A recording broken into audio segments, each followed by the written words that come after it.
നിങ്ങൾ മലയേറിയ സമുദായത്തെക്കുറിച്ച് കേട്ടിട്ടുണ്ടോ? നമ്മുടെ നാട്ടിൽ പ്രത്യേകിച്ച് കിഴക്കൻ പ്രദേശങ്ങളിൽ വളരെ സജീവ സാന്നിധ്യമായിരുന്നു മലയേറിയ സമുദായം. പ്രാകൃതമായ ജീവിത വ്യവസ്ഥകളിലൂടെ കാടുകളിലും വനങ്ങളിലുമെല്ലാം മലഞ്ഞിരിഞ്ഞ് നടന്ന ഒരു പ്രാകൃതമായ ജീവിത രീതി പുലർത്തിക്കൊണ്ട് വന്നൊരു സമൂഹം അടിമജീവിതത്തിൻ്റെ എല്ലാ തരത്തിലുള്ള അടിച്ചമർത്തലുകളും അനുഭവിക്കുകയും നാടോടികളെപ്പോലെ അലഞ്ഞിരിഞ്ഞ് നടക്കുകയും അടിമകളായി എല്ലാ സ്വാതന്ത്ര്യങ്ങളും നിഷേധിക്കപ്പെട്ട ഒരു ജനസമുദായമായിരുന്നു. ഇന്ന് ശക്തി ആർജിച്ച സംഘടിതമായൊരു സമാജമായി മലയേറിയ സമുദായം മാറിയിരുന്നു. ഒരു നൂറ്റാണ്ട് മുമ്പ് ഏറ്റവും പ്രാകൃതമായ ജീവിതാവസ്ഥയിലൂടെ കടന്നുപോയ ഈ ജനത ഇന്നെങ്ങനെയാണ് ഇങ്ങനെയായിത്തീർന്നത്? അവരെ ഇങ്ങനെ രൂപപ്പെടുത്തുന്നതിൽ ആരാണ് ഇടപെടൽ നടത്തിയത്? ഇത് നമ്മൾ അറിയേണ്ട ചരിത്രമാണ്. മലയേറിയ സമുദായത്തിൻ്റെ വിഭജന പ്രക്രിയയുടെ വഴിയിൽ അവരെ താങ്ങി നടത്തിയത് ആരാണ്? അതാണ് നാം വിശകലനം ചെയ്യുന്നത്. മലയേറിയ സമുദായത്തിൻ്റെ സാമൂഹിക ജീവിതവും അവരുടെ വിമോചന പോരാട്ടങ്ങളും അത് നമ്മൾ പരിശോധിക്കുന്നു. നമ്മളെങ്ങനെ നമ്മളായി.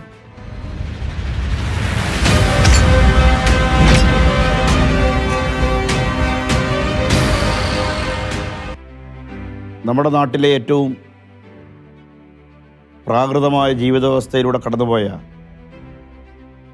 ഒരു സമുദായമായിരുന്നു മലയേറിയന്മാർ. നിങ്ങൾ മലയേറിയന്മാരെക്കുറിച്ച് കേട്ടിട്ടുണ്ടാവും. കേരളത്തിൻ്റെ കിഴക്കൻ പ്രദേശങ്ങളിൽ ജീവിച്ചിരുന്ന ഒരു സമൂഹമാണ്. 17-ാം നൂറ്റാണ്ട് മുതൽ അവരെക്കുറിച്ച് മിഷണറി പുരാലിഖിതങ്ങളിൽ രേഖപ്പെടുത്തിയിട്ടുണ്ട്. പ്രത്യേകിച്ച് ഡച്ച് ക്യാപ്റ്റനായ ന്യൂഹാവിനെ പോലെയുള്ള ആൾക്കാർ അവരെക്കുറിച്ച് പരാമർശിക്കുന്നുണ്ട്. കോളനി സ്കെച്ചുകളും ഫോട്ടോഗ്രാഫികളും എത്രോഗ്രാഫികളും ഇൻഡോളജികളുമെല്ലാം മാത്രമല്ല വിവിധങ്ങളായ രേഖപ്പെടുത്തലുകൾ മിഷണറി പുരാലിഖിതങ്ങളുടെ മറ്റുപദാനങ്ങളുടെ അകമ്പടിയോടുകൂടി രേഖപ്പെടുത്തിയിട്ടുണ്ട്. തോമസ് പെറ്റിയറിനെ പോലെയുള്ള ആൾക്കാർ ഞാൻ കണ്ട കേരളം, അതുപോലെ ഹെൻറി ബെക്കർ ജൂനിയർ അടക്കമുള്ള ആളുകൾ മലയേറിയന്മാരുടെ ജീവിത ചരിത്രത്തെക്കുറിച്ച് രേഖപ്പെടുത്തിയിട്ടുണ്ട്. അതുപോലെ തന്നെ മിഷണറിമാരുടെ ഇൻ്റലിജൻസറുകൾ, അഡ്മിനിസ്ട്രേഷൻ അവരയച്ച എഴുത്തുകുത്തുകൾ, ഡയറി കുറിപ്പുകൾ, ഇവിടെയെല്ലാം ഇത് രേഖപ്പെടുത്തിയിട്ടുണ്ട്. സമീപകാലത്ത് ശക്തിപ്പെട്ടു വന്ന പുനർവായനയുടെ ബദൽ വായനയുടെ ഭാഗമായി നമ്മൾ സബാൾട്ടേൺ റൈറ്റിങ്സ് എന്ന് പറയും, കീഴാള പഠനങ്ങൾ. അതൊരു പുതിയ വായനയാണ്. സാമ്പ്രദായികമായ ചരിത്രരചനയെ നെടുകെ പുലർത്തിക്കൊണ്ട് പൗരാണികമായ ചരിത്രരചനയെ വിമർശിച്ചുകൊണ്ട്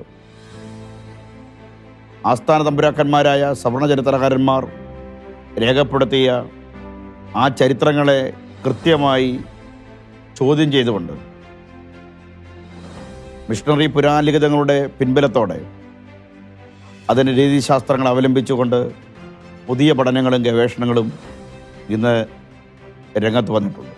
ഡോക്ടർ സനൽ മോഹനെ പോലെ, ഡോക്ടർ വിനിൽ പോളിനെ പോലെ അനവധി ആളുകൾ, അജയ് ശേഖറും വിശാൽ മംഗൾവാടിയും കാഞ്ചലയെയും അതുപോലെ തന്നെ അനവധിയായ ആൾക്കാർ, ഗവേഷകർ പുതിയ പഠനത്തിൻ്റെ ഭാഗമായി ഇത്തരത്തിലുള്ള സാമ്പ്രദായിക ചരിത്രരചനയെ, അതിൻ്റെ നിശബ്ദതയെ, അതിൻ്റെ ബോധപൂർവമായ നിശബ്ദതയെ ചോദ്യം ചെയ്തുകൊണ്ട് രംഗത്ത് വന്നിട്ടുണ്ട്.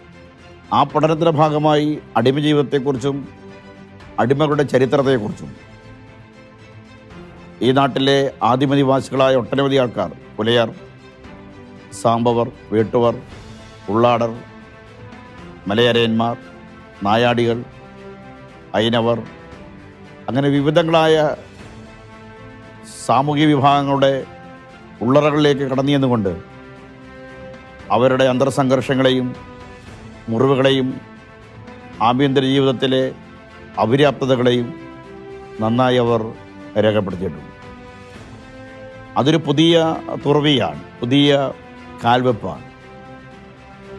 ഇടതുപക്ഷ ചരിത്രകാരന്മാരും വലതുപക്ഷ ചരിത്രകാരന്മാരും ദേശീയ പ്രസ്ഥാനത്തിൻ്റെ ഓരം ചേർന്ന് ചരിത്രം ചമച്ചവരും തീവ്ര ഹിന്ദുത്വയുടെ സ്കെച്ചിൽ മാത്രം കാര്യങ്ങൾ കാണുന്നവരും വർഗസമരത്തിൻ്റെയും ഉൽപ്പാദന വ്യവസ്ഥയുടെയും വൈരുദ്ധ്യാത്മിക ഭൗതികവാദത്തിൻ്റെയും ഉൽപ്പാദന സാമഗ്രികളുടെയും ഒക്കെ കണ്ണാടിയിലൂടെ മാത്രം കാണുന്ന ചരിത്രകാരന്മാരും മിഷണറി പോരാട്ടങ്ങളെയും ക്രൈസ്തവ സഭയുടെ ഇടപെടലുകളെയും ബോധപൂർവം തമസ്കരിച്ചപ്പോൾ ഇന്ന് പുതിയ ഗവേഷകർ, പുതിയ എഴുത്തുകാർ ബദൽ വായനയുടെയും മറ്റൊരു ചരിത്രത്തെ സാധ്യമാക്കുന്ന പുതിയ വായനയുടെയും ആവേശത്തോടെ ഇന്ന് രംഗത്ത് വന്നിരിക്കുകയാണ്. നമ്പൂതിരി നായർ സാമുദായിക അവബോധങ്ങൾക്ക് കൃത്യമായി ചരിത്രഭാഷ്യം ചമയ്ക്കുന്ന സവർണ ചരിത്രകാരന്മാർ എത്രത്തോളം മോശപ്പെട്ട ചരിത്രമാണ് ക്രൈസ്തവ ജനതയ്ക്ക് ചാർത്തി കൊടുക്കുന്നത്, അല്ലെങ്കിൽ ചരിത്രത്തിൽ മേൽ അവർക്ക് യാതൊരു കർത്തൃത്വമില്ല എന്ന് നിരന്തരം പറഞ്ഞുകൊണ്ടിരിക്കുന്നത് ക്രൈസ്തവർക്ക് ചരിത്രത്തിന്മേൽ ഒരു കർത്തൃത്വമില്ല എന്നാണ്. അല്ലെങ്കിൽ നാട്ടിൽ ഏതെങ്കിലും മോശപ്പെട്ട ചരിത്രമുണ്ടെങ്കിൽ അത് ക്രൈസ്തവ ന്യൂനപക്ഷങ്ങളുടെ മേൽ ചാർത്തി കൊടുക്കുക. ഇതിനെല്ലാം കൃത്യമായി ചോദ്യം ചെയ്തുകൊണ്ട് നാട്ടിലെ ക്രൈസ്തവ സമൂഹത്തിനും ദളിത് ആദിവാസി സമൂഹത്തിനും ഈ ചരിത്രത്തിൽ കൃത്യമായി അടയാളപ്പെടുത്തുന്ന ദൃശ്യമായ ഇടപെടലുകളുടെ സമരവീര്യത്തിൻ്റെ നവോത്ഥാന സാംസ്കാരിക രാഷ്ട്രീയ ചരിത്രം പറയാനുണ്ട് എന്ന് ഇന്ന് പുതിയ ചരിത്രകാരന്മാർ നിരന്തരമായി നമ്മൾ ആവശ്യപ്പെടുകയാണ്. അതുപോലെ തന്നെ മോഡേൺ സ്ലേവറി, അടിമത്തത്തെക്കുറിച്ചും അടിമ വ്യാപാരത്തെക്കുറിച്ചും അടിമ കച്ചവടത്തെക്കുറിച്ചും ഈ സമീപകാലത്ത് നമ്മൾ കണ്ടതും കേട്ടതുമായ ഏറ്റവും പുതിയ പഠനങ്ങൾ ഡോക്ടർ വിനിൽ പോളിൻ്റെ അന്വേഷണങ്ങളും പഠനങ്ങളുമാണ്. അദ്ദേഹത്തിൻ്റെ അടിമകേരളത്തിൻ്റെ അദൃശ്യ ചരിത്രം അടക്കമുള്ള പുസ്തകങ്ങൾ പൊതുമണ്ഡലം ഏറ്റവും കൂടുതൽ ചർച്ച ചെയ്യപ്പെട്ട പുസ്തകമാണ്. അവിടെയാണ് ബാസർ മിഷനുമായി ബന്ധപ്പെട്ട് അഞ്ചരക്കണ്ടിയിലെ നായാടികളുടെ ചരിത്രവും അതുപോലെ കേരളത്തിൻ്റെ കിഴക്കൻ പ്രദേശങ്ങളിലെ മലയരയന്മാരുടെ വിമോചന പോരാട്ടങ്ങളും മഞ്ചാടിക്കരിയിലെ മുതലകൾ പോലും നിന്നുകളഞ്ഞ ദലിതുകളുടെ ജീവിതത്തിൻ്റെ ഏറ്റവും ഭീകരമായ കണ്ണുനീരിൽ കുതിർന്ന രക്തത്തെ കുതിർന്ന ആ അടിയാള ജീവിതത്തിൻ്റെ ചരിത്രത്തെക്കുറിച്ചും ദളിത് സമൂഹത്തെ, അടിയാള സമൂഹത്തെ എങ്ങനെയാണ് വിദ്യാഭ്യാസ മേഖലയുടെ മുഖ്യധാരയിലെ പ്രതിഷ്ഠിച്ചതിൻ്റെ ചരിത്രത്തെക്കുറിച്ചുമൊക്കെ ഡോക്ടർ വിനിൽ പോളാണ് നന്നായി വിശദീകരിക്കുന്നത്. നമുക്കറിയാം, അക്ഷരം നിഷേധിക്കപ്പെട്ടൊരു ജനത, അവിടെ വിദ്യാഭ്യാസത്തിൻ്റെ ചരിത്രം, അവിടെ വിദ്യാഭ്യാസ രാഷ്ട്രീയത്തിൻ്റെ ചരിത്രം എത്ര മനോഹരമായി അദ്ദേഹം ആവിഷ്കരിക്കുന്നുണ്ട്. അതീശത്വ വ്യവഹാരങ്ങളുടെ ആഖ്യാന പരിസരങ്ങളിൽ നിന്നും പുറത്താക്കപ്പെട്ട ഒരു ജനതയെ സമൂഹത്തിന് മുഖ്യധാരയിൽ പ്രതിഷ്ഠിക്കുക വഴി ചരിത്രത്തിനും ചില പങ്ക് വഹിക്കാനുണ്ട്. എഴുത്തും അധികാരവും ആർക്കാണ് അവകാശമുള്ളത്? ഭൂമിയുടെ മേൽ അധികാരമുള്ളവർക്ക്, രാഷ്ട്രീയ അധികാരമുള്ളവർക്ക് മാത്രമാണ്, വിഭവങ്ങളുടെ മേൽ അധികാരമുള്ളവർക്ക് മാത്രമാണ് എഴുത്തധികാരവും അറിവധികാരവും ജ്ഞാനാധികാരവും എന്ന് ചിന്തിച്ചൊരു കാലഘട്ടമുണ്ടായിരുന്നു. അതിനെയെല്ലാം കൃത്യമായി നിരാകരിച്ചുകൊണ്ട്, നെടുകെ വളർത്തിക്കൊണ്ട് നടത്തിയ ദൈക്ഷണികമായ ഇടപെടൽ ഭൂമിയുടെ മേലും വിഭവങ്ങളുടെ മേലും രാഷ്ട്രീയ അധികാരമുള്ളവർക്ക് മാത്രമല്ല, എഴുത്തിൻ്റെ കുത്തക, എഴുത്തധികാരവും അറിവധികാരവും ജ്ഞാനാധികാരവും ബ്രാഹ്മണരുടെ മാത്രം കുത്തകയല്ല, സവർണൻ്റെ മാത്രം കുത്തകയല്ല.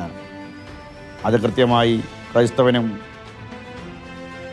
ന്യൂനപക്ഷങ്ങൾക്കും ആദിവാസി ദളിത് പിന്നോക്ക വിഭാഗങ്ങൾക്കും കൃത്യമായ അവിടെ സ്ഥലത്തിൻ്റെ ചരിത്രം, അവരുടെ കുടുംബത്തിൻ്റെ ചരിത്രം, അവിടെ പ്രദേശങ്ങളുടെ ചരിത്രം, അവിടെ വംശത്തിൻ്റെ ചരിത്രം, നാടിൻ്റെ ചരിത്രം തന്നെ രേഖപ്പെടുത്താൻ കഴിയുമെന്നുള്ള പുതിയ നോളജ് എക്കോണമിയുടെ, പുതിയ എഴുത്തധികാരത്തിൻ്റെ, അറിവധികാരത്തിൻ്റെ, ജ്ഞാനാധികാരത്തിൻ്റെ പുതിയ മേഖലകൾ വെട്ടിത്തുറക്കുകയാണ് ഇന്ന് പുത്തൻ ഗവേഷകർ എന്ന് നമ്മൾ മനസ്സിലാക്കണം.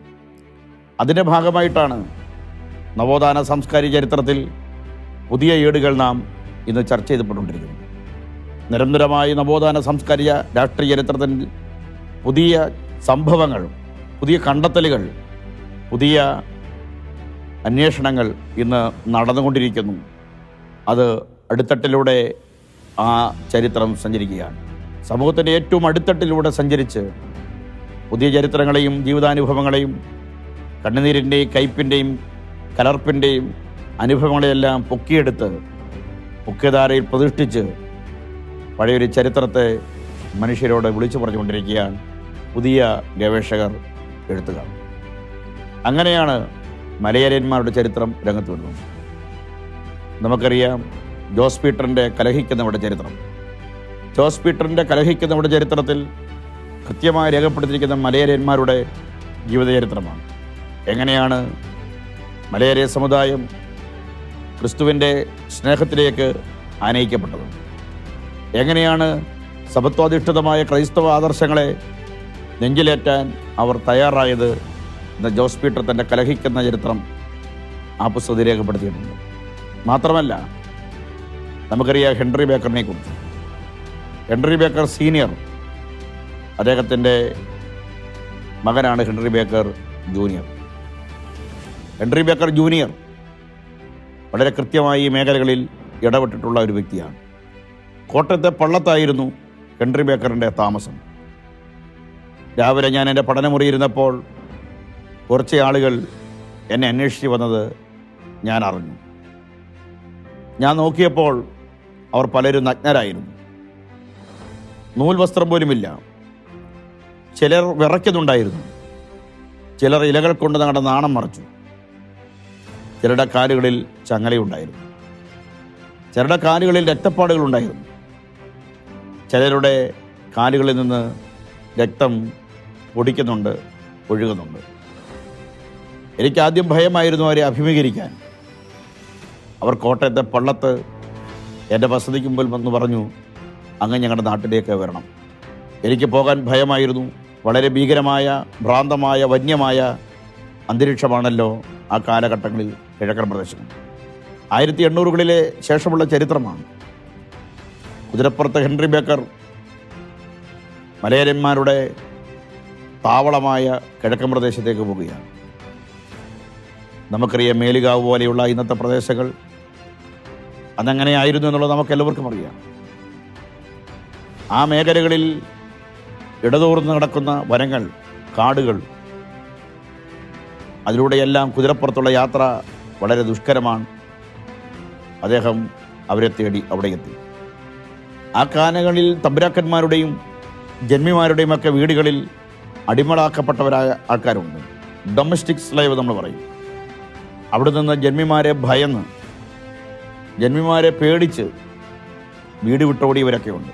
അത് കുറച്ച് ആൾക്കാരാണ് മുണ്ടക്കയത്തും ഊട്ടിക്കലും പാമ്പാടുംപാറയിലും മേലുകാവും ഒക്കെ വന്ന് താമസിക്കുകയും ഇങ്ങനെ അലഞ്ഞു തിരിഞ്ഞ് നടക്കുന്നു. മരങ്ങളിൽ നിന്നും മരങ്ങളിലേക്ക് കുരങ്ങനെ പോലെ ചാടി നടന്ന് ജീവിച്ചവർ മരത്തിന് മുകളിലാണ് താമസിക്കുന്നത്. ആളുകളെ പേടിച്ച് മാത്രമല്ല, കാട്ടുമൃഗങ്ങളെ പേടിച്ച് മരത്തിൻ്റെ കൊമ്പുകൾക്കിടയിൽ ഇങ്ങനെ ജീവിച്ച് മരങ്ങളിൽ നിന്നും മരങ്ങളിലേക്ക് ചാടി ജീവിച്ച ആളുകളായിരുന്നു മലയരയന്മാർ എന്ന് പറയുന്നു. ഇന്ന് നിങ്ങൾ കേൾക്കണം, CSIയുടെ ഈസ്റ്റ് കേരള മഹായിടവകയുടെ ആസ്ഥാനം ഇന്ന് അവിടെയാണ്, മേലുകാവാണ്. സ്വന്തമായി ഇടവകയുള്ളവരായി, ഡയോസിസ് ഉള്ളവരായി, മേലുകാവ് സ്വന്തമായി കോളേജുള്ളവരായി, ഒരു ജനത ആസ്തിത്വമുള്ളവരായി, പിറന്ന മണ്ണിൽ ഒരു അടിമ ജനത അധികാരവർഗമായി, ആത്മാഭിമാനമുള്ളവരായി ഇന്ന് സ്വന്തം കാലിൽ നിൽക്കുന്നതിൻ്റെ പിന്നിൽ ക്രൈസ്തവ സ്നേഹം അവരെ ആകർഷിച്ചതാണ് എന്ന് നിങ്ങൾ മനസ്സിലാക്കണം. അങ്ങനെ ഹെൻറി ബേക്കർ അവർക്ക് സുവിശേഷം പകർന്നു കൊടുത്തു. അവർക്ക് വസ്ത്രമുള്ളവരായി, ജീവിതമുള്ളവരായി, വീടുള്ളവരായി, കുടുംബമുള്ളവരായി അവർ ജീവിക്കുന്നു. മലമ്പാമ്പിൻ്റെയും മലമ്പനിയുടെയും ക്രൂരമായ ദുഷ്ടജന്തുക്കളുടെയും കടിച്ചേറുന്ന ഹിംസ്ര ജന്തുക്കളുടെയും വിഹാര കേന്ദ്രമായിരുന്ന കാടുകളിലും മലകളിലും ജീവിച്ച ഒരു ജനത. മരത്തിന് മുകളിൽ കൂടുകെട്ടി വീട് പണിത് താമസിച്ചു കൊണ്ടിരുന്ന ഒരു ജനത. ദുഷ്കരമായ ജീവിതാവസ്ഥയിൽ അവരുടെ ജീവിതത്തെ അട്ടിമറിച്ചത്, അവരുടെ ജീവിത സാഹചര്യങ്ങളെ അടിസ്ഥാനപരമായി പരിവർത്തനപ്പെടുത്തിയത് യേശുവിൻ്റെ സുവിശേഷമാണ്. ഹെൻറി ബേക്കർ മേരികാവും മുണ്ടക്കയത്തും സമീപ പ്രദേശങ്ങളിലെല്ലാം അദ്ദേഹം പ്രവർത്തനം നടത്തിയിട്ടുണ്ട്. മുണ്ടക്കയത്തിന് പേരിട്ടതുപോലും ഹെൻറി ബേക്കറാണ്. ചാരക്കൊക്ക്, കൊക്കുമുണ്ടി വന്നിരിക്കുന്ന പാറക്കെട്ടുകൾ അദ്ദേഹം ഡയറി രേഖപ്പെടുത്തി മുണ്ടിക്കയം, അതാണ് മുണ്ടക്കയം. മലയരെ സമുദായത്തിൻ്റെ വിമോചനത്തിൻ്റെ യാത്രയിൽ അവരെ മുന്നോട്ട് നയിച്ചത് ഹെൻറി ബേക്കറും അദ്ദേഹം പകർന്നു നൽകിയ ബൈബിളിൻ്റെ വിമോചന സന്ദേശവുമാണ്. അതുപോലെയാണ് നായാടി സമുദായം. നായാടി സമുദായത്തിൻ്റെ ആത്മീയവും ഭൗതികമായ മുന്നേറ്റത്തിന് കാരണമായി തീർന്നത് ബാസൽ മിഷന്മാരാണ്. ബാസൽ ഇവാഞ്ചലിക്കൽ മിഷൻ്റെ പ്രവർത്തനം കണ്ണൂർ കേന്ദ്രമാക്കി അഞ്ചരക്കണ്ടി, കണ്ണൂരിലെ അഞ്ചരക്കണ്ടിയിൽ ശക്തമായ പ്രവർത്തനമാണ് അവർ നടത്തിയത്. ആ അഞ്ചരക്കണ്ടിയിലെ തോട്ടം തൊഴിലാളികളുടെ ഇടയിൽ വലിയ പ്രവർത്തനം. മിഷന്മാർ തോട്ടങ്ങൾ സ്ഥാപിച്ചു. അവർ സ്ഥാപിച്ച തോട്ടങ്ങളിൽ ആളുകളെ ജോലിക്ക് നിർത്തി. അങ്ങനെ തോട്ടങ്ങളിൽ പണി ചെയ്തു പ്രവർത്തിച്ചുകൊണ്ടിരുന്ന നായാടികൾ കൃത്യമായി ഈ സ്നേഹത്തിലേക്ക് വന്നു. അങ്ങനെ കണ്ണൂർ മഞ്ചരക്കണ്ടിയിലും ആ തോട്ടം മേഖലകളിലെല്ലാം നായാടി സമുദായം യേശുവിൻ്റെ സ്നേഹമറിയാൻ ഇടയായിത്തീർന്നു. അതിൻ്റെ കാരണം ബാസൽ ഇവാഞ്ചലിക്കൽ മിഷൻ്റെ പ്രവർത്തനങ്ങളാണ്. മധ്യ തിരുവാങ്കൂറിലെ CMS മിഷന്മാർക്കോ തെക്കൻ തിരുവാങ്കൂറിലെ ലണ്ടൻ മിഷന്മാർക്കോ യെശൂട്ട് പുരോഹിതന്മാർക്കോ വിവിധ കാലഘട്ടങ്ങളിൽ പ്രവർത്തിച്ചുള്ള മിഷന്മാർക്ക് ഒരുപക്ഷെ ചെയ്യാൻ പറ്റാത്ത ഒരു കാര്യമായിരുന്നു. വളരെ കൃത്യമായി കാസ്റ്റിനെ അഭിസംബോധന ചെയ്തുകൊണ്ട് ജാതിയെ മറികടക്കാൻ വേണ്ടി സഭയിലേക്ക് മതപരിവർത്തനം ചെയ്തു വന്നവരെ വിവിധ ജാതിക്കാരത്തെ വിവാഹം കഴിപ്പിച്ചുകൊണ്ട് ജാതിയുടെ എല്ലാ മേധാവിത്വ വാസനകളെയും നിഷ്കാസനം ചെയ്യാൻ, ദൂരീകരിക്കാൻ വേണ്ടി ജാതിരഹിത സഭ, ജാതിരഹിത സമൂഹം എന്നുള്ള ഏറ്റവും വിപ്ലവകരമായ, ഏറ്റവും മനോഹരമായ ആശയത്തെ അവതരിപ്പിക്കാൻ ബാസൽ മിഷന്മാർക്ക് കഴിഞ്ഞു. മലബാറിൽ ഭാരതപ്പുഴ മുതൽ അങ്ങ് മംഗലാപുരം വരെ കൃത്യമായ പ്രവർത്തനങ്ങളാണ് ബാസൽ മിഷന്മാർ നടത്തിയത്. ഓട് നിർമ്മാണവുമായി ബന്ധപ്പെട്ടും നമ്മളിന്ന് ഉപയോഗിക്കുന്ന കാക്കി ഉണ്ടല്ലോ, പോലീസുകാർ ഉപയോഗിക്കുന്ന കാക്കി, അതുപോലെ തന്നെ നമ്മുടെ നാട്ടിലെ പോസ്റ്റ്മാന്മാർ ഇടുന്ന കാക്കി ഡ്രസ്, കാക്കിയുടെ നിർമ്മാണവുമായി ബന്ധപ്പെട്ട് പഴയ ഓടുകളൊക്കെ, പഴയ വീടുകൾ പൊളിക്കുമ്പോൾ ഓടുകൾ നോക്കിയാൽ BMS എന്ന് കാണും, ബാസൽ ഇവാഞ്ചലിക്കൽ മിഷൻ. ആ രീതിയിൽ ഓട് നിർമ്മാണം, ആ മേഖലയിൽ വ്യാവസായിക വാണിജ്യ രംഗങ്ങളിലേക്ക് ചെറുകിട വ്യവസായ പ്രവർത്തനങ്ങൾ, സംരംഭങ്ങൾ, കൈത്തറി, നെയ്ത്തുശാലകൾ, ഓട് നിർമ്മാണം, ഇഷ്ടിക നിർമ്മാണം, പാത്ര നിർമ്മാണം, നെയ്ത്ത്, ഈ മേഖലകളിലേക്കെല്ലാം ഇറങ്ങി പ്രവർത്തിച്ചവരായിരുന്നു ബാസൽ ഇവാഞ്ചലിക്കൽ മിഷൻ്റെ പ്രവർത്തകർ എന്ന് പറയുന്നത്. ആളുകളെ കൈത്തൊഴിൽ പഠിപ്പിക്കുക, സ്വന്തമായ സ്വയം തൊഴിൽ പദ്ധതികളിലൂടെ അവരെ കൈത്തൊഴിൽ പഠിപ്പിക്കുക. ആ സ്വയം തൊഴിൽ പദ്ധതികളിലൂടെ, സംരംഭങ്ങളിലൂടെ ഇങ്ങനെയുള്ള പ്രവർത്തനങ്ങളെ മുന്നോട്ട് കൊണ്ടുപോയവരായിരുന്നു ബാസൽ ഇവാഞ്ചലിക്കൽ മിഷൻ്റെ മിഷണറിമാരെന്ന് പറയുന്നത്. നായാടികളെ എത്ര നികൃഷ്ടമായിട്ടാണ് ആളുകൾ കണ്ടത്. മലബാറിൽ നമുക്കറിയാം, പ്രത്യേകിച്ച് മലബാർ ബ്രിട്ടീഷ് ഇന്ത്യയുടെ നേതൃത്വത്തിൽ, ബ്രിട്ടീഷ് ഇന്ത്യയുടെ അധീനതയിൽ ഉള്ള സ്ഥലമായിരുന്നു മലബാർ എന്ന് പറയുന്നത്. അതുകൊണ്ട് തന്നെ മലബാറിൽ ജാതിയുടെ, പ്രത്യേകിച്ച് പരസ്പരം ജാതി കലഹത്തിൻ്റെ, ഐത്തത്തിൻ്റെ, തീണ്ടലിൻ്റെ മാരകമായ അവസ്ഥ മധ്യ തിരുവിതാംകൂറിൽ നിന്നും, തിരുക്കൊച്ചിയിൽ നിന്നും, തിരുവിതാംകൂറിൽ നിന്നും വ്യത്യസ്തമായി തീരെ കുറവായിരുന്നു. അതിൻ്റെ പ്രധാനപ്പെട്ട കാരണം ബ്രിട്ടീഷ് ഭരണത്തിൻ്റെ ആധിപത്യത്തിന് കീഴിലായിരുന്നു മലബാർ എന്നത് തന്നെയാണ്. അതുകൊണ്ട് തിരുക്കൊച്ചിയിൽ നിന്നും, തിരുവിതാംകൂറിൽ നിന്നും, മധ്യ തിരുവിതാംകൂറിൽ നിന്നൊക്കെ വ്യത്യസ്തമായ സാമൂഹിക അന്തരീക്ഷമായിരുന്നു മലബാറിൽ ഉണ്ടായിരുന്നു. എന്നാൽ ജാതി അതിൻ്റെ മൂർത്ത സാഹചര്യത്തിൽ അഭിസംബോധന ചെയ്യാൻ മിഷന്മാർക്ക് കഴിഞ്ഞു എന്നുള്ളതാണ്. ഇന്ത്യൻ സാമൂഹിക ഘടനയുടെ പ്രശ്നം കാസ്റ്റാണ് എന്ന് മനസ്സിലാക്കിയവരാണ് മിഷണറിമാർ. അത് ഇന്ത്യൻ രാഷ്ട്രീയത്തിൽ വിശദീകരിച്ചവർ 2 പേര് മാത്രമേ ഉള്ളൂ. Doctor B.R. അംബേദ്കറും അതുപോലെ തന്നെ രാം മനോഹർ ലോഹിയയും. ഇന്ത്യൻ ഇടതുപക്ഷങ്ങൾക്കോ മാർക്സിസ്റ്റ് ബുദ്ധിജീവികൾക്കോ അതുപോലെ തന്നെ വലതുപക്ഷ ചരിത്രകാരന്മാർക്കോ ഇന്ത്യയിലെ മറ്റ് സോഷ്യലിസ്റ്റ് പ്രസ്ഥാനത്തിൻ്റെ ചേരി നിൽക്കുന്ന മറ്റ് ആളുകൾക്കോ ഒന്നും, ദാർശനികർക്കോ ഇന്ത്യൻ സാമൂഹിക വ്യവസ്ഥയുടെ അടിസ്ഥാനപരമായ പ്രശ്നം ജാതിയാണെന്ന് അഡ്രസ്സ് ചെയ്യാൻ പലപ്പോഴും കഴിഞ്ഞില്ല. വർഗവിശകലനത്തിൽ കാര്യങ്ങളെ മനസ്സിലാക്കുകയും വർഗസമരത്തിലൂടെ ജാതി ഭേദിക്കപ്പെടുമെന്നും എല്ലാ പ്രശ്നങ്ങളും വർഗ സമരത്തോടെ പരിഹരിക്കപ്പെടുമെന്നും കൃത്യമായി നിരീക്ഷിച്ചവരായിരുന്നു ഇന്ത്യയിലെ ഇടതുപക്ഷം എന്ന് പറയുന്നത്. എന്നാൽ ഡോക്ടർ B.R. അംബേദ്കർ, രാം മനോഹർ ലോഹിയ വളരെ കൃത്യമായി നിരീക്ഷിച്ചു. ഇന്ത്യയുടെ അടിസ്ഥാനപരമായ പ്രശ്നം ജാതിയാണ്.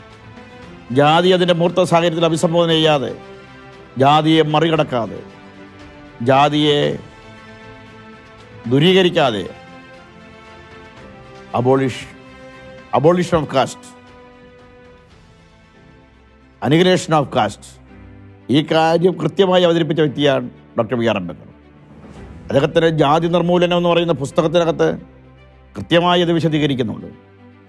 ജാതി നിർമൂലനം എന്ന് പറയുന്ന പ്രബന്ധം അദ്ദേഹം പാകിസ്ഥാനിൽ നടന്ന ഒരു കോൺഫറൻസിൽ പ്രസംഗിക്കാൻ തയ്യാറാക്കിയ ഒരു പ്രസംഗ വിഷയമാണ്. ഇവിടുത്തെ സംഘാടകർ, മുൻകൂട്ടി പ്രസംഗം കണ്ട സംഘാടകർ അത് അവതരിപ്പിക്കാൻ അനുവദിച്ചില്ല. പിന്നീട് അത് പുസ്തകമായി. അതാണ് അനിഹിലേഷൻ ഓഫ് കാസ്റ്റ്, അല്ലെങ്കിൽ ജാതി നിർമൂലനം. Political ഡെമോക്രസിയുണ്ട്, social ഡെമോക്രസിയുണ്ട്. രാഷ്ട്രീയ ജനാധിപത്യം എന്ന് പറയുന്നത് എല്ലാവർക്കും ഒരേ വോട്ടവകാശം, എല്ലാവരുടെയും വോട്ടിന്, എല്ലാവരുടെയും സമ്മതിദാനാവകാശത്തിന് തുല്യമായ വിലയാണുള്ളത്. എല്ലാവർക്കും അവരുടെ വോട്ടിന് ഒരേ വിലയാണുള്ളത്. എന്നാൽ സാമൂഹിക ജനാധിപത്യം അതല്ല. രാഷ്ട്രീയ ജനാധിപത്യം നടപ്പിലാകണമെങ്കിൽ സാമൂഹിക ജനാധിപത്യം നടപ്പിലാകണം. സാമൂഹിക ജനാധിപത്യത്തിൽ സോഷ്യൽ ഡെമോക്രസി നടപ്പിലാകുന്നതിൻ്റെ തടസ്സം കാസ്റ്റാണ്. ജാതിയുടെ മാരകമായ സ്വാധീനം, ജാതിയുടെ ഭീകരമായ ഹിംസാത്മകമായ ധർമ്മിഷ്ഠകളോട് മനുഷ്യനെ വരിഞ്ഞു മുറുക്കുന്ന ജാതിയുടെ പിടിയിൽ നിന്ന് സമൂഹം പുറത്തു വരേണ്ടതായിട്ടുണ്ട്. അതുകൊണ്ട് സോഷ്യൽ ഡെമോക്രസി നടപ്പിലാകാത്തിടത്തോളം കാലം രാഷ്ട്രീയ ജനാധിപത്യം നടപ്പിലാകത്തില്ല എന്ന് നിരീക്ഷിച്ച ആളായിരുന്നു ഭരണഘടനാശില്പിയായ ഡോക്ടർ B.R. അംബേദ്കർ. ജാതിയാണ് അടിസ്ഥാനപരമായ പ്രശ്നം. സമത്വം, സാഹോദര്യം, സ്വാതന്ത്ര്യം, ഇക്വാളിറ്റി, ഫ്രട്ടേണിറ്റി, ലിബർട്ടി, ഈ സാമ്പത്തിക സ്വാതന്ത്ര്യവും സാഹോദര്യവും സമത്വവും സ്വാതന്ത്ര്യവും സ്വാശ്രയത്വവും എക്കണോമിക്കൽ ഫ്രീഡവും സാമ്പത്തിക ജനാധിപത്യവുമൊക്കെ നടപ്പിലാക്കുന്നതിന് തടസ്സം കാസ്റ്റ് തന്നെയാണ്. അതുകൊണ്ട് അതിനെ തകർക്കാതെ, ജാതിയെ മുറിച്ചു കിടക്കാതെ വിമോചനം അസാധ്യമാണ് എന്ന് നിരീക്ഷിച്ച വ്യക്തിയാണ് ഭരണഘടനാശില്പി. അതുപോലെ ജാതിയാണ് ഇന്ത്യൻ സാമൂഹ്യ വ്യവസ്ഥയുടെ അടിസ്ഥാനപരമായ വേര് പ്രശ്നം ജാതിയാണെന്ന് മനസ്സിലാക്കിയവരായിരുന്നു മിഷണറിമാർ. അതുകൊണ്ടാണ് അവർ അൺടച്ചബിലിറ്റിയെ, അയിത്തത്തെ, ജാതിയെ അതിൻ്റെ തായ്വേര് അറുത്ത് കളയുന്ന തരത്തിലേക്ക് അവർ പ്രവർത്തിച്ചു. ജാതി വിരുദ്ധത മിഷണറി പോരാട്ടത്തിൻ്റെ ഒരു ഭാഗമായിരുന്നു. മിഷണറി പോരാട്ടത്തിൻ്റെ, മിഷണറി പ്രസ്ഥാനത്തിൻ്റെ ഫലമെന്ന് പറയുന്നത് ജാതി വിരുദ്ധ സമരമാണ്. ഒരു ജാതി വിരുദ്ധ സമരം തന്നെയായിരുന്നു മിഷണറി പോരാട്ടം എന്ന് പറയുന്നത്. മിഷണറി പോരാട്ടം ജാതിക്കെതിരെയുള്ള ഒരു പോരാട്ടം തന്നെയായിരുന്നു. മനുഷ്യത്വത്തിലും മാനവികതയിലും ഊന്നി നിന്നുകൊണ്ടുള്ള ശക്തമായ ഒരു പോരാട്ടം. അതിനകത്ത് സ്ത്രീ സ്വാതന്ത്ര്യമുണ്ട്, അതിനകത്ത് അടിമത്ത നിരോധനമുണ്ടായിരുന്നു, അതിനകത്ത് വിദ്യാഭ്യാസമുണ്ടായിരുന്നു, അതിൻ്റെ ഉള്ളടക്കത്തിൻ്റെ ഭാഗമായി അതിനകത്ത് ചികിത്സാ രീതികളുണ്ടായിരുന്നു, അതിനകത്ത് കുട്ടികളുടെ സ്വാതന്ത്ര്യമുണ്ടായിരുന്നു, പെൺകുട്ടികളുടെ വിദ്യാഭ്യാസമുണ്ടായിരുന്നു, അതിനകത്ത് ദുർമന്ത്രവാദം, അനാചാരം, സതി, ഇതുപോലെ സാമൂഹിക തിന്മകൾക്കെതിരെയുള്ള സാംസ്കാരികമായ പ്രതിരോധമുണ്ടായിരുന്നു, അതിനകത്ത് മെഡിക്കൽ മിഷൻ ഉണ്ടായിരുന്നു, അതിനകത്ത് തിന്മയുടെ അല്ലെങ്കിൽ അയിത്തത്തിൻ്റെ വിവിധ രൂപങ്ങൾ, വിവിധ ബ്രാൻഡുകളിൽപ്പെട്ട അയിത്തത്തിൻ്റെ വിവിധ രൂപങ്ങളുണ്ട്. അതിനെതിരെയുള്ള കൃത്യമായ ചെറുത്തുനിൽപ്പുണ്ടായിരുന്നു. എങ്ങനെയുള്ള മാനവികമായ ഉള്ളടക്കമുള്ള സാംസ്കാരികമായ മുദ്രാവാക്യങ്ങളെ സന്നിവേശിപ്പിച്ച കൃത്യമായ ഒരു വിമോചന പോരാട്ടമായിരുന്നു മിഷണറിമാർ മുന്നോട്ട് വച്ചത്. അതിലവർ സമൂഹത്തിൻ്റെ ഏറ്റവും അടിത്തട്ടിലുള്ള ആളുകളെ എല്ലാം കണ്ടു എന്നുള്ളതാണ്. അവിടെയാണ് മലയരയന്മാർക്കും നായാടികൾക്കും വേട്ടുവർക്കും ഉള്ളാളന്മാർക്കും ആദിവാസികൾക്കും പുലയർക്കും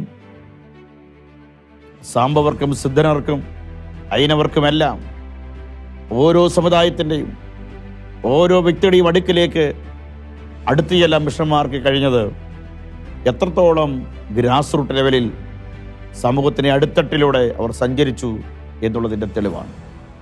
അതിൻ്റെ ഭാഗമായിട്ടാണ് മലയരയ സമുദായവും ഇന്ന് നായാടി സമുദായവും എല്ലാം വികസിച്ച ഒരു സമാജമായി മാറിയത്. ഇന്ന് നമുക്കറിയാമല്ലോ, സ്വന്തമായി സ്ഥാപനങ്ങളുള്ള സംരംഭങ്ങളുള്ള ഒരു വോട്ട് ബാങ്കായി ഒരു ഫോഴ്സായി വലിയൊരു ശക്തി സമാജമായി അവരൊക്കെ ഇന്നും മാറിയിരിക്കുകയാണ്. മിഷണറി പ്രസ്ഥാനം വളരെ കൃത്യമായി സമൂഹത്തിൻ്റെ എല്ലാ ധാരകളും ചിതറിപ്പെട്ടു പോയ ഒരു ജനതയായി. കാറും കറുപ്പുമുള്ള നാളുകളിൽ ചിതറിപ്പോയ എൻ്റെ ആടുകളെ ഞാൻ കൂട്ടിച്ചേർക്കുമെന്ന് വിശുദ്ധ ബൈബിൾ പറയുന്ന പോലെ മലമുകളിലും കാടുകളിലും താഴ്വരകളിലുമെല്ലാം ചിതറിപ്പോയ എൻ്റെ ആട്ടുകൂട്ടത്തെ ഞാൻ കൂട്ടിച്ചേർക്കും. ഒടിഞ്ഞുപോയതിനെ ഞാൻ ശക്തീകരിക്കും, ബലമില്ലാത്തതിന് ഞാൻ ബലം കൊടുക്കും. തള്ളയാടുകളെ പതുക്കെ നടത്തും, കുഞ്ഞാടുകളെ ഭുജത്തിന്മേൽ ഞാൻ വഹിക്കും. കാറും കറുപ്പുമുള്ള രാത്രികളിൽ മലകളിൽ ചിതറിപ്പോയ സകല ആട്ടുംകൂട്ടത്തെയും ഞാൻ ശേഖരിക്കുമെന്ന് എസ്കെ പ്രവാചകൻ പറയുന്നത് പോലെ കേരളത്തിൻ്റെ മലമ്പ്രദേശങ്ങളിൽ ചിതറിപ്പോയ കാടുകളിലും തോടുകളിലും താഴ്വരകളിലും ചിതറിപ്പോയ അലഞ്ഞിരിഞ്ഞ് നടന്ന മലയരയന്മാരെയും നാടോടി സമുദായത്തെയും നായാടി സമുദായത്തെയും നാടോടികളെയും എല്ലാം ശേഖരിച്ചെടുത്ത് അവർക്ക് ചികിത്സ നൽകി എണ്ണയും വീഞ്ഞും പകർന്നവരെ വെച്ച് കെട്ടി തള്ളയാടുകളെ പതുക്കെ നടത്തി കുഞ്ഞാടുകളെ ഭുജത്തിലെടുത്ത് അവരെ ചേർത്ത് പിടിച്ച ഒരു ഇടയൻ യേശു ക്രിസ്തുവാണ്. ആ ക്രിസ്തുവിനുള്ള ഉത്കടമായ സ്നേഹമാണ് കേരളത്തിലെ അടിത്തട്ട് സമുദായങ്ങളെ അധികാരവർഗമാക്കുന്നതിൽ പ്രേരകമായത്. കിഴക്കൻ പ്രദേശങ്ങളുടെ മലയേറിയ സമുദായം ഇന്ന് ആത്മാഭിമാനമുള്ളൊരു സമാജമായി മാറിയിരിക്കുന്നു. മലബാറിലെ നായാടി സമുദായം ഇന്ന് ആത്മാഭിമാനമുള്ള ഒരു സമാജമായി മാറിയിരിക്കുന്നു. അവരെ അങ്ങനെ രൂപവൽക്കരിക്കുന്നതിൽ കൃത്യമായി പങ്കുവഹിച്ചത് ഈ മിഷണറി സമൂഹമാണ്. അവിടെ പ്രവർത്തനങ്ങളെ കാണാതിരിക്കാൻ കഴിയില്ല. അവിടെ പ്രവർത്തനങ്ങളിലൂടെയാണ് മലയരയന്മാരും നായാടികളും മനുഷ്യരായി മാറി.